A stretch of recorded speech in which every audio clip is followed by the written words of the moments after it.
औज़ुबिल्लाहि बिस्मिल्लाहिर्रहमानिर्रहीम। Victory media के नाज़रीन सामीन, आपको हारून तनोनी का आदाब सलामत। नाज़रीन सामीन, बल्दियाती निज़ाम, बल्दियाती इलेक्शन इंतखाब को हुए 1 साल का अरसा गुजर चुका है। लोग मुंतखब होकर आ गए हैं। तहसील चेयरमैन जो है मुंतखब हो चुके हैं, वो अपने ऑफिस में आते हैं।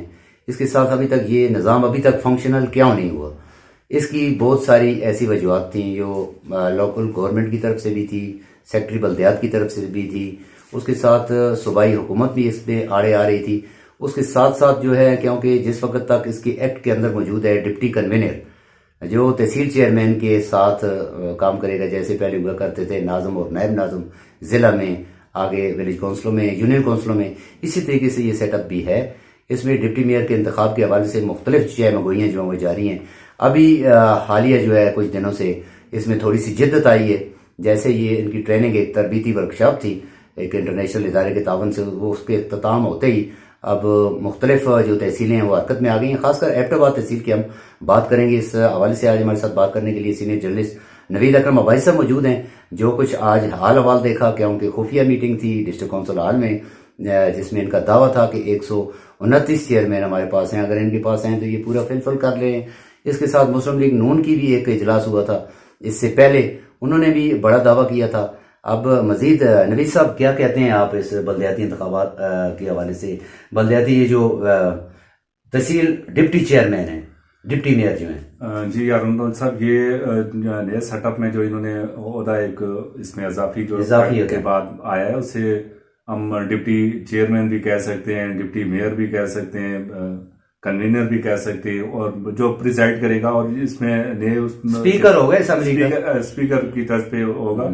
और उसमें नई जो अपडेट आई थी उसमें यही था कि ये इन्हीं लोगों में से होगा, उसका इंतखाब अंदर असेंबली से ही होगा, बाहर से नहीं होगा। जैसा कि आज आपने देखा, आप भी डिस्ट्रिक्ट काउंसिल के बाहर मौजूद थे। जी, ये उसी सिलसिले की एक कड़ी है पूरे सूबे में। अभी तक इन्होंने उस सिस्टम को जो है ना वो पूरी तरह फाल नहीं किया है।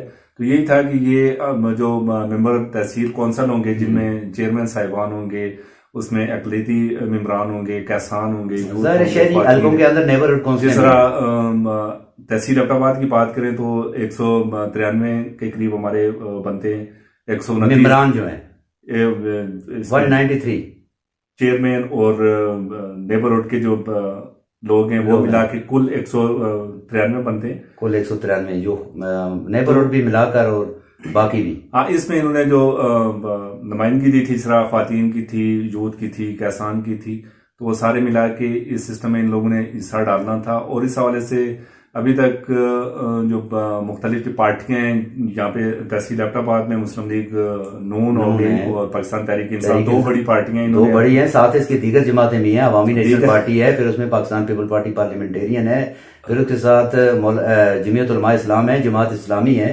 वो तरोल साहब, आपके पास कोई खबर होगी जिस तरह अंदर की दिल तो हर किसी का करता है, मौलाना फजल रहमान साहब का दिल नहीं करता यहाँ पे अंदर हम भी कुछ अपना हिस्सा डाल सके, उनके लोग भी शायद रुमाल वगैरह डाल के आ जाएं, कुछ और भी हो सकता है।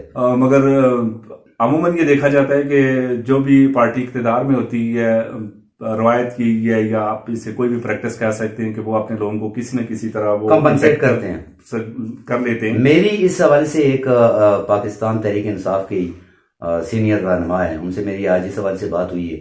मैंने उनसे पूछा कि भाई, उन्होंने कहा जी हमने 129 वोट। मैंने कहा जी आप तो तहसील चेयरमैन, तहसील डिप्टी मेयर बन गए हैं, फिर आपको किसकी जरूरत है?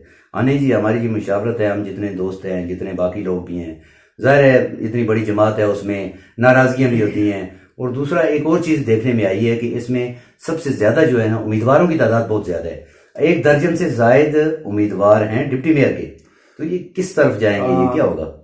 इलाका गलियात भी इसमें आता है, वो सारा यही है कि देखते हैं कि ये ऊंट किसकी करवट बैठेगा। दिल तो हर किसी को कर रहा है कि कोई अगर कहता है कि मैं सिटी से हूँ, कोई ऑरेंज से है, कोई अर्बन से है, बिल्कुल कहाँ से है, तो आपके जो जराए उनका भी दिल करता है कि मैं अगर शहरी नेबरहुड से हूँ तो तनावल की भी 2 यूनियन काउंसिलें पूरी इसमें मैं इसमें अपना किरदार अदा कर सकता हूँ। इसी तरह मेरे जराए जो कहते हैं कि सर्कल बकोट के लोग, उनमें से भी कुछ लोगों की ख्वाहिश है वो भी इसी तरह अपने अपने लोगों के साथ। आप क्या समझते हैं, क्या देखते हैं? हमारे देखने और सुनने वाले नाज़रीन को बताइएगा, सामीन को, कि आप इस एबटाबाद की सियासत को, क्योंकि हलचल तो पैदा हो चुकी है, भूचाल तो एक आ चुका है, इसको किस तरफ देखते हैं?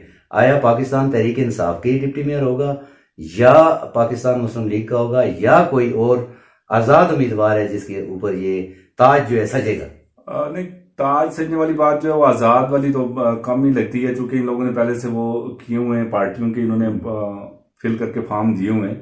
पार्टियां दो ही हैं, मुस्लिम लीग नून और तहरीक इंसाफ। मगर इनकी जो ग्रुपिंग है, जिस तरह मुस्लिम लीग नून के मैं देख रहा था, उनके दोस्तों से बात हो रही थी, उनमें से 3 नाम तो सामने आ गए। सर्कल बकोट की तरफ से अब्दुल जब्बार अब्बासी साहब, अच्छा, एडवोकेट मुस्लिम लीग नून के, उनका एक नाम सामने आ रहा है। अच्छा, शहर की बात करें तो यहाँ से मलक इमरान गलियात से बात करें, सरदार खालिद साहब का नाम आ रहा है मुस्लिम लीग। अगर दूसरी तरफ हम देखते हैं तो अगर देखें इस असेंबली में अगर वो सीनियर तरीन कोई है तो वो सरदार सादिक साहब है। उनका ताल्लुक भी सरदार कोर्ट से, पुराने वो है, पिछली उसमें एक कोर्ट से जनरल उससे रहते आए हैं ना अभी तक। वो नहीं, उससे भी पहले हैं। अगर हम बात करें डिस्ट्रिक्ट काउंसिल जो सिस्टम बल्दियात आया था, ज़ियाउल हक साहब कह रहे हैं। हाँ, ये उस दौर के हैं और उनकी एक सेल भी है। अगर वो यूनियन काउंसिल बकोट की नंबल यूनियन काउंसिल से लड़ते हैं तो वहां गुजारा भाई साहब जैसे शख्सियत को शिकस्त दे सकते हैं। और शहर में आए तो यहाँ क्याल जो अर्बन है यहाँ से नाजम बन गए थे। तो मतलब कुछ भी हो सकता है। मगर दूसरी तरफ देखें तो उनमें भी ग्रुपिंग है। मुस्लिम लीग नून ने नवीद साहब यही बात बिल्कुल आपकी इसी बात को आगे बढ़ाऊंगा कि पाकिस्तान मुस्लिम लीग नून का हवेलियां का एक इजलास हुआ। सीनियर नायब सदर है नबील अब्बासी साहब, जिनका पार्टी के लिए बड़ा किरदार है, बड़ा काम उन्होंने किया है, वर्कर हैं। उन्होंने बड़े धड़ल्ले से जो वर्कर की बात की है, आपने उनका पैगाम, उनका मैसेज देखा है? तो साहब यही बात है कि क्योंकि वर्कर अब जाग चुका है। वो कहता है कि जी हम किसी के ज़ेरे अताब नहीं। असल में जो जिस तरह देख रहा था, तहरीक इंसाफ के लोग जो थे वो तो कहते हैं कि जी हम बड़े बोल्ड होके फैसले करते हैं, बात करते हैं। मगर जिस तरह उनके यहाँ पे असेंबली का माहौल चल रहा है, दबा दबा, मतलब इस तरह का वो नहीं है कि जिस तरह फैसले ऊपर से ही आ जाएंगे। नजीर भाई साहब हो गए, मुश्ताक गनी साहब हो गए, अली खान साहब हो गए।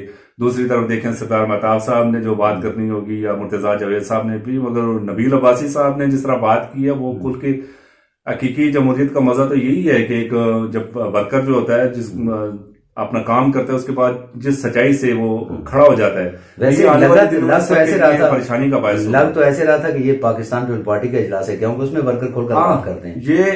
ये खासा पाकिस्तान पीपल्स पार्टी के लोगों में था कि वो एक दूसरे पे खुल के तनकीद भी करते थे। उनकी एक तरबियत थी उस दौर में। जितने भी चूंकि स्टूडेंट यूनियन बहाल थी, उन लोगों की जो एक तरबियत का एक प्रोसेस से जो लोग गुजरे थे, उसमें ख्वाह वो जमीयत के लोग थे, पीएसएफ के लोग थे, एमएसएफ बुनियादी इनकी तरबियत, वो उसमें एक किरदार हुआ करता था। एक दूसरे पे वो बर्दाश्त करने की कुव्वत थी, एक दूसरे के सामने खुल के बात करने की एक हिम्मत थी। वही मैं देख रहा था कि ये जिस तरह बात कर रहे थे, आने वाले दिनों में जो वर्कर अगर खड़े हो गए इन लीडरों के सामने, तो इनकी शायद उस वक्त ना चले। इससे बेहतर यही है कि ये उससे पहले एक पेशबंदी करें, अपने वर्कर्स को इज्जत दें, बोर्ड को इज्जत दें, इससे हट के अपने वर्कर को भी इज्जत दें। ये फैसले जब ऊपर से आएंगे, ख्वाह वो एक यहाँ पे डिप्टी चेयरमैन का फैसला आ जाए या प्रिजाइडिंग का आ जाए या किसी का आ जाए, अगर ये फैसले बार बार ऊपर से आते जाएंगे, लोगों के मसाइल उसी तरह रहेंगे। मैं फिर वही बात करूंगा कि तहसील अब्बाबाद का सबसे रिमोट एरिया जो सर्कल बकोट है, वहां से अगर आप बार बार किसी आवाज को दबाएंगे, उनके मसाइल जो हल नहीं होंगे, तो वो एक वक्त आएगा कि जिस तरह एक बड़ी शख्सियत सरदार महताब साहब थे, उनके सामने कुछ लोग आ गए। आज अगर नजीर अब्बासी साहब हैं, वो अगर इस तरह के फैसले हुए तो उनके सामने आ जाएंगे। मुश्ताक गनी साहब अगर चेयर में बैठे हुए हैं, वो ये समझते हैं कि हम किसी तरह आवाज दबा लेंगे, किसी तरह अपने फैसले दबने वाली नहीं है। तो ये लगता है ये आने वाले दिनों में हर पार्टी में से, ये नहीं है कि किसी एक पार्टी में से आवाजें उठेंगी, और उन आवाजों के उठने से पहले इनको अपने अपने उस पर तवज्जो देनी चाहिए। शुक्रिया जी। नाज़रीन सामीन जी थे हमारे साथ नवीद अकरम अब्बासी साहब, जिन्होंने बल्दियाती डिप्टी मेयर के इंतखाब के हवाले से बड़ी मुफस्सल बात की। उसमें पाकिस्तान मुस्लिम लीग नून के नबील अब्बासी की भी बात की, जिन्होंने बतौर वर्कर जो है बड़ा ज़बरदस्त प्रोटेस्ट किया। उन्होंने वर्कर को और लीड अपने जो कायदीन है उनको जगाया कि वर्कर जाग रहा है, ये मत सोचें कि वर्कर जाग नहीं रहा है। हर सियासी जमात के अंदर इस तरह के लोग जो है मौजूद होते हैं, क्योंकि वो इस जमातों का हिस्सा होते हैं और मेवर होते हैं, और दूसरा इलाकाई तरक्की में उनका भी किरदार होता है। तो नाजरीन देखना ये है कि अब जो भी एबटाबाद का डिप्टी मेयर बनेगा, जाहिर है काम उसने करने हैं, एबटाबाद के मसाइल को उसने देखना है। जिसके पास नंबर ऑफ वोटिंग सबसे ज्यादा होगी, ख्वाह मुस्लिम लीग के पास है, ख्वा पाकिस्तान तहरीक इंसाफ के पास है या कोई और आज़ाद जो है इसमें हिस्सा लेकर आगे निकल जाते हैं, ये फैसला वक्त करेगा। मगर एक बात अच्छी है कि ये एक सिलसिला जो है चल पड़ा है। सियासी माहौल जो है एबटाबाद का गर्म हो चुका है, उसमें मुख्तलिफ मशावरत, मुख्तलिफ कॉर्नर मीटिंग्स, मुख्तलिफ इलाकाई बुनियादों पर, दिल्ली कौंसिल लेवल पर यह मशावरत जो है जारी है। इससे यही साइन, यही एक बात मिलती है कि एबटाबाद में इस हवाले से पूरे तहसील एबटाबाद की चारों तहसीलों के अंदर कुछ ना कुछ होगा और आगे ये काम चलेगा। जैसे ही ये काम क्लियर होता है उसके बाद ये तरक्याती अमल शुरू हो जाएगा। तो फिर मिलते हैं किसी नए प्रोग्राम के साथ, तब तक के लिए इजाजत दीजिए। अल्लाह हाफिज।